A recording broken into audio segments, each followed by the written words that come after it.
오늘 우리에게 주신 하나님의 말씀 보도록 하겠습니다. 출애굽기 13장 17절로 22절 말씀입니다. 생명의 샘가 8월 2일 월요일자 말씀 구름기둥과 불기둥 함께 읽겠습니다. 바로가 백성을 보낸 후에 블레셋 사람의 땅의 길은 가까울지라도 하나님이 그들을 그 길로 인도하지 아니하셨으니 이는 하나님이 말씀하시기를 이 백성이 전쟁을 하게 되면 마음을 돌이켜 애굽으로 돌아갈까 하셨습니다. 그러므로 하나님이 홍해의 광야길로 돌려 백성을 인도하심에 이스라엘 자손이 애굽 땅에서 대열을 지어 나올 때에 모세가 요셉의 유고를 가졌으니 이는 요셉이 이스라엘 자손으로 단단히 맹세하게 하여 이르기를 하나님이 반드시 너희를 찾아오시리니 너희는 내 유고를 여기서 가지고 나가라 하셨음이더라. 그들이 숲곳을 떠나서 광야 끝 에담에 장막을 치니 여호와께서 그들 앞에서 가시며 낮에는 구름기둥으로 그들의 길을 인도하시고 밤에는 불기둥을 그들에게 비추사 낮이나 밤이나 진행하게 하시니 낮에는 구름기둥 밤에는 불기둥이 백성 앞에서 떠나지 아니하니라. 아멘. 신앙생활을 좀 하신 분들은 경험적으로 이런 말들을 하곤 하죠. 하나님은 초심자 때, 즉 새신자 때 기도를 잘 들어주신다. 이렇게 생각을 하기도 하고요.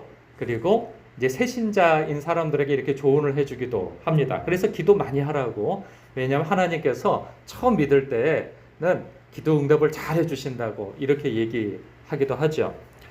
왜 그럴까요?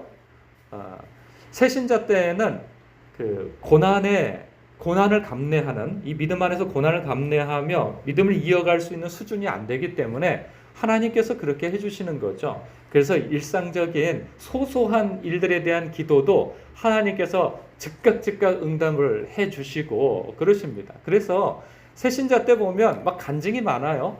내가 오늘 이런 기도를 했는데 하나님께서 이렇게 응답을 해주셨다고 아주 신나가지고 이렇게 막 간증을 하고 막 그러죠. 그런데 신앙의 연조가 좀 길어지고 그리고 어떤 신앙의 좀 어떤 성숙의 단계에 이른 분들을 보면 기도의 응답이 그렇게 새신자 때처럼 그렇게 금방금방 이루어지지 않는 것을 경험하게 되어져요. 왜 그럴까요? 하나님께서는 우리의 모든 어떤 뭐라 그러죠? 소망 그리고 소원 이러한 것들이 이 세상에서 즉각 이루어지게만 해주시면 그 사람은 성숙해질 수 없기 때문이에요. 우리가 아이들 기를 때에도 보면은 아주 애기였을 때에는 울기만 해도 눈빛만 봐도 즉각 필요를 이렇게 채워줘야 돼요. 왜냐하면 스스로 뭘 할 수가 없으니까. 수준이 안 되니까. 그러나 이 아이가 좀 성장해 가면 갈수록 그 아이의 모든 요구를 다 들어주진 않습니다. 부모가 들었을 때 이 아이에게 정말 필요한 것을 들어주고 그 필요한 것도 즉각 들어주지 아니하고 이 아이의 어떤 성품의 훈련과 세상을 살아가는 훈련을 위해서 들어줄 것도 좀 시간을 유보시켜서 이 아이에게 인내심을 길러주고 기다리는 법이나 이러한 것들을 길러주기 위해서도 그 아이의 요구를 바로 들어주지 않는 경우도 있죠. 그런 것처럼 하나님께서는 성도를 인내를 가르치시고 그 인내의 과정 속에서 단단해지는 이 연단을 또 훈련시키시고 그러는 과정 속에서 하나님의 말씀을 붙들고 어떠한 환경과 여건 속에서도 믿음을 가지고 견디는 훈련을 갖게 하심으로 인하여서 그 사람이 성숙해지고 하나님과 동행하고 의지하는 믿음 속에서 어떤 상황 가운데에서도 마음이 변심하지 아니하고 그 성품은 주님을 닮아가고 그리고 그의 행보는 천성을 향하여서 줄곧 걸어갈 수 있도록 그를 훈련시키시는 거죠. 그런 과정 속에 있는 사람은 새신자 때처럼 무슨 소소한 일들이 즉각 응답되지 않는 것을 많이 경험하게 되어져요.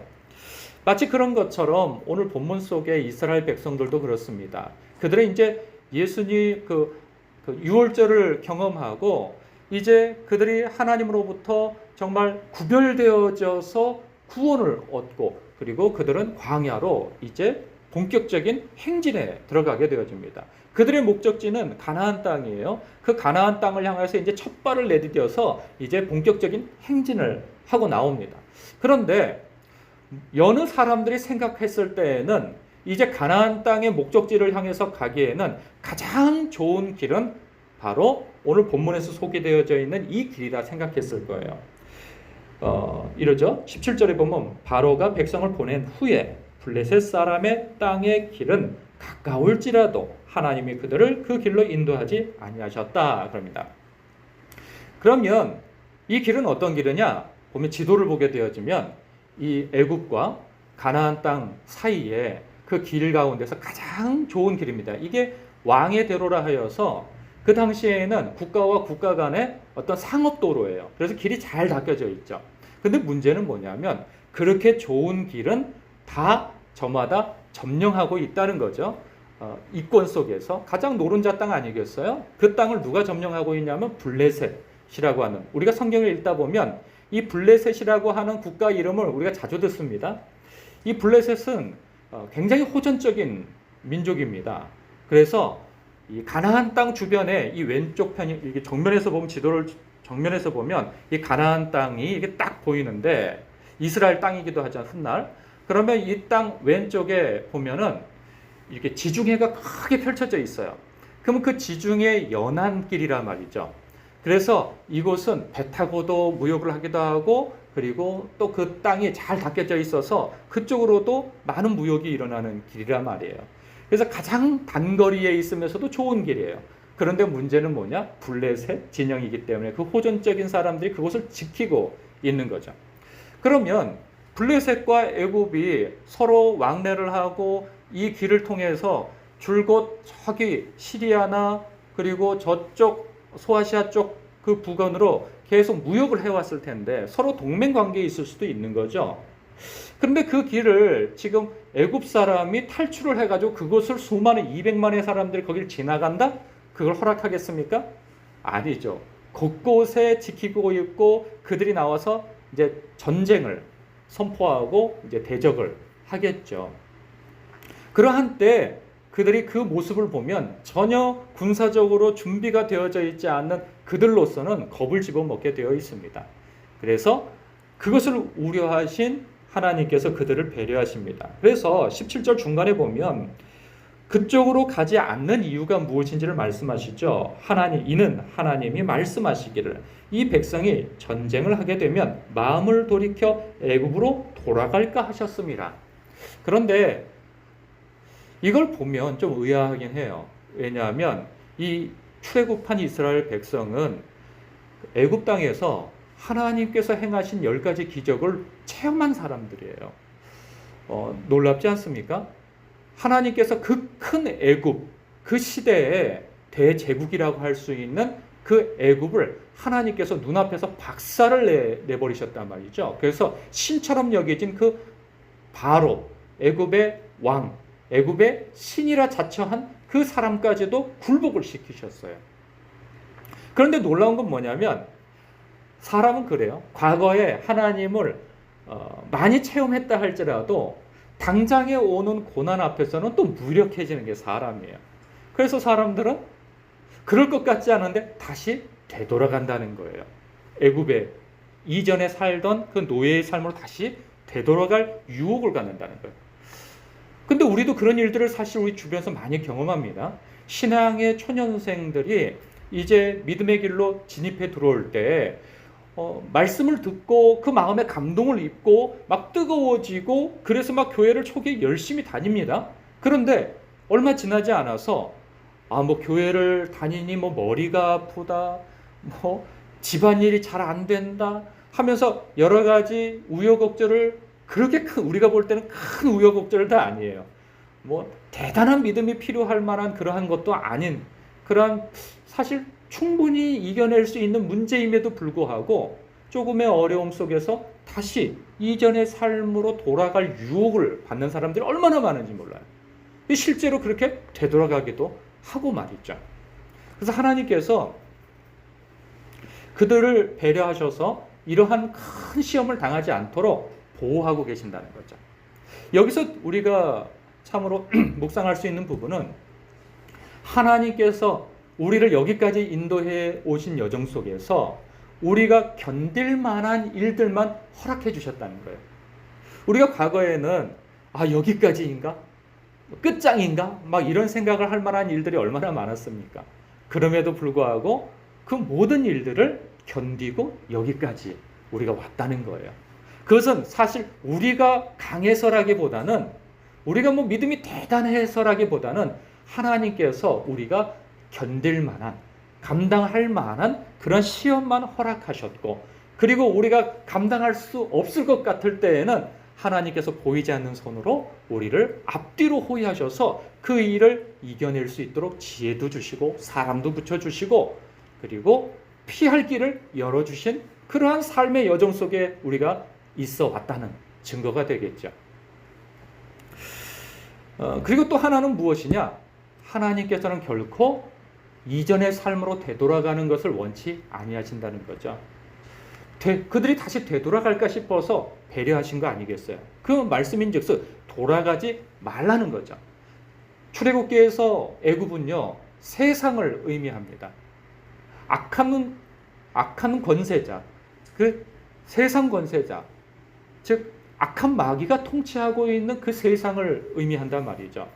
하나님의 백성이 출애굽을 하였다면, 이제 예수를 믿고 이전의 삶에서 돌이켜 새로운 사람이 되었다면 결코 이전의 삶으로 다시 되돌아가서는 안 된다는 그 말씀을 하고 계시는 거예요. 뭐 우리야 다시 되돌아갈 일은 없지만 그래도 모르는 거예요. 제가 전에 말씀드렸다시피 이단이나 사입이나 신앙생활을 포기하고 가난한 성도가 되는 사람, 그러니까 교회에 안 다니는 그런 신자가 되려고 하는 많은 사람들을 보면요, 다 교회에서 권사요, 집사요, 장로요, 이런 사람들이 거기 가서 앉아 있다니까요. 그러니까 사람은 누구도 자신할 수가 없는 거예요. 결코 이전의 삶으로 다시 되돌아가는 일은 있으면 안 된다 하는 말씀을 오늘 해주시고 있는 겁니다. 그런데 하나님께서 그 길로 가지 않는 대신에 어느 길을 택하시냐 하면 18절이죠. 그러므로 하나님이 홍해의 광야길로 돌려서 백성을 인도하셨다고 그래요. 생각해 보십시오.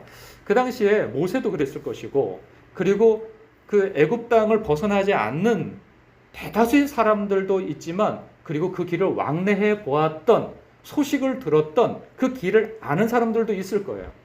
그런데 왕의 대로를 안 가고, 가장 빠른 길을 안 가고 광야길로 들어가서 홍해가 있는 길로 간다고 생각해 보십시오.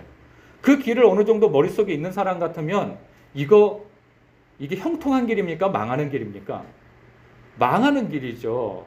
아니, 홍해로 이 바닷길로 뭐 뗏목이 있거나 무슨 배가 있는 것도 아닌데 그 길로 향한다고 하는 것은 이거 뭔가 크게 길을, 그 사막길을 돌아간다던가, 아니면 가다가 이거 어떡하지? 거기 가서? 이런 생각을 할 수 있단 말이죠. 이건 길이 아닌데? 라고 생각할 수 있단 말이죠. 누구나 그런 생각을 해볼 수 있습니다. 그런데 하나님께서는 그 길로 인도하세요. 우리도 그럴 때가 있어요. 하나님께서 우리를 어떤 직장으로, 어떤 일로, 어떤 사람을, 어떤 환경을 우리에게 붙이실 때가 있어요. 거기에 가라. 그 일을 하라. 그 사람을 만나라. 그곳에서 견뎌라. 뭐 이제 이런 일들을 우리에게 맡겨주신단 말이죠. 신앙의 여정 속에서. 그러면 우리는 머릿속에 생각할 때, 계산해 볼 때 답이 안 나오는 그런 일들을 경험할 때가 많아요. 가기도 전에, 순종하기도 전에 일단은 머리가 금방 계산이 되어지잖아요. 이건 망하는 길이야. 이거는 내 인생을 허비하는 길이야. 이거는 답이 없어. 그러한 상황을 우리가 예측하는 일들이 얼마나 많으냐 말이죠. 어쩌면 우리가 걸어가고 있는 이 인생길 속에서, 하나님과 동행하는 이 여정 속에서 하나님께서 내게 허락하신 그 환경과 일과 사람이, 그리고 신앙에서 맡고 있는 그 무엇이 그런 생각을 갖게 해줄 수 있다는 거죠. 그런데 이것이 내 계산과 생각에서 하는 일이 아니고 하나님께서 인도하신 길이라고 한다면 우리는 기꺼이 순종해야 한다는 말씀이 바로 여기에 있는 것이죠. 누가 봐도 망하는 길이고 앞뒤가 꽉 막힌 길인데 전략적으로 조금만 생각해도 애굽이 추격해올 것은 분명합니다. 우리가 성경을 봐서가 아니라 우리가 전략적으로 좀 깨어있는 사람 같으면 그들이 가만히 있을 일이 없는 거죠. 분명히 쫓아올 거예요. 그런데 거기 꽉 막힌 길에서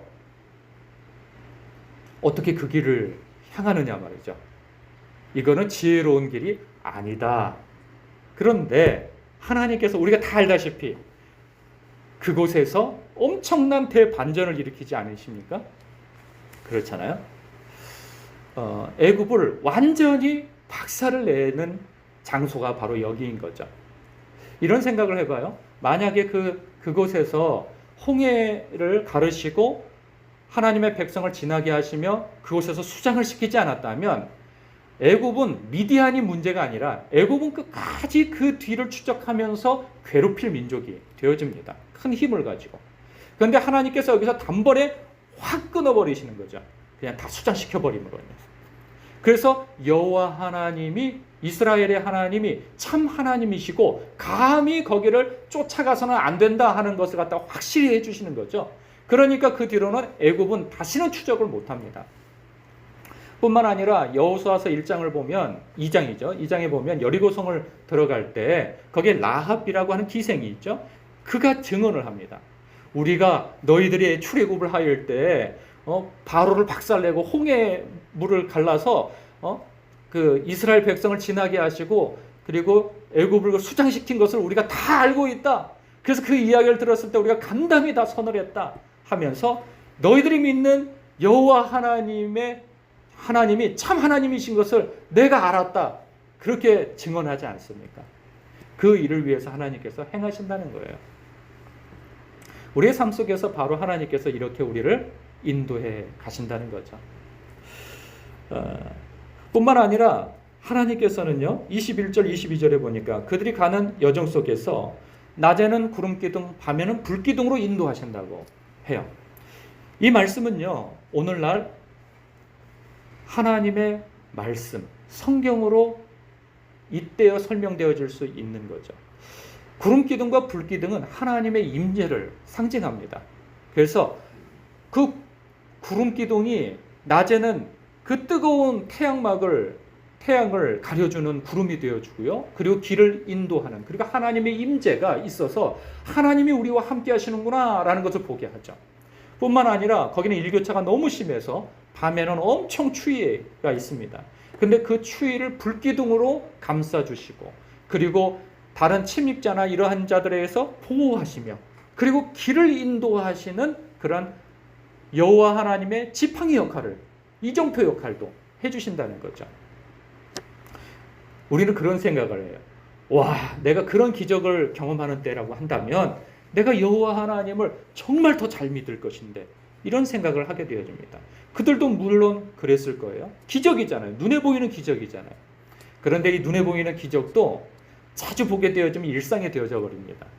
그래서 그들은 하나님의 기적을 경험했던 자들이고 경험하고 있음에도 불구하고 나중에는 끊임없이 불신앙을 드러내게 되어져요. 왜? 일상이 되어버리니까 말이죠. 우리도 그럴 수 있습니다. 하나님께서 우리와 늘 함께 하신다고 하셨어요. 근데 하나님께서 오늘날은 어떻게 함께 하십니까? 말씀으로 함께 하시고 성령으로 함께 해주신단 말이죠. 우리는 말씀으로 어떻게 하나님께서 함께 하심을 경험합니까? 성경책을 통해서 우리는 경험해요. 마치 구름기둥과 불기둥처럼 말이죠. 근데 우리는 어느새 하나님의 말씀이 우리 손에 들려있다는 것이 일상이 되어버렸어요. 그래서 이것이 너무나도 이게 기적으로 보이질 않아요. 근데 여러분, 불과 100년 전만 하더라도 우리 손에 성경이 들려있지 않았어요. 선교사가 우리 조선 땅에 들어와서 선교를 하고 말씀을 보급하고 해도 신자들의 손에, 사람들의 손에, 우리들의 손에 성경이 쉽게 지어지던 때는 불과 얼마 되지 않아요. 뭐 50년이나 됐을까요? 4, 50년이나 됐을까요? 성경은 그렇게나 우리 손에 들려지기가 어려운 것이었단 말이죠. 그때는 기적이었어요. 성령 하나님은 어떻습니까? 지금 우리가 성령 하나님이 우리와 내주해 계시잖아요. 그러나 구약시대 때는 아니었단 말이죠. 구약시대 때의 시각으로 보면 오늘날 성령님이 우리와 함께 하시는 것이 기적이에요. 그리고 불과 50년, 60년 전에 성경 말씀이 손에 쉽게 들려지지 않았을 때에는 우리처럼 지금 성경을 들고 있는 이 때가 지금 기적이란 말이죠. 우리는 기적의 삶을 살아가고 있음에도 불구하고 하나님이 성령으로 그리고 예수 그리스도 말씀 되신 그리스도께서 우리 손에 들려서 우리와 함께 하심에도 불구하고 기적이 더 이상 기적으로 여겨지지 않으니까 우리는 말씀을 가까이 하지도 성령이 내주에 계심에도 불구하고 기도를 통해서 그분과 동행하지도 않는 그러한 우를 범할 때가 얼마나 많은지 모릅니다. 여전히 하나님께서는 이스라엘 시대 때 출애굽 시대 때 구름 기둥과 불 기둥으로 함께 하신 것처럼 오늘날은 성령님으로 내주하시고 그리고 성령 말씀으로 우리와 동행해 주신다는 사실입니다. 이것을 기적으로 여기시고 오늘도 주님 앞에 기도하심으로 주님이 우리와 동행하심을 느끼시고 감동하시고 또한 성경 말씀을 통하여서 하나님의 말씀의 지도를 받아서 우리가 좌로나 우로나 치우치지 아니하고 이 어지러운 세상 가운데 서로가 진리라고 외쳐대는 이때 하나님의 말씀의 가르침과 지도함을 받아서 마치 낮에는 구름 기둥과 불 기둥으로 인도하시는 것처럼 그 인도함을 받고 지도함을 받아서 이곳이 정로라 하면 그 정로를 향해서 결단하고 순종하며 사는 그래서 생명의 길로 걸어가는 저와 여러분 되시길 주님의 이름으로 축복합니다. 기도하겠습니다.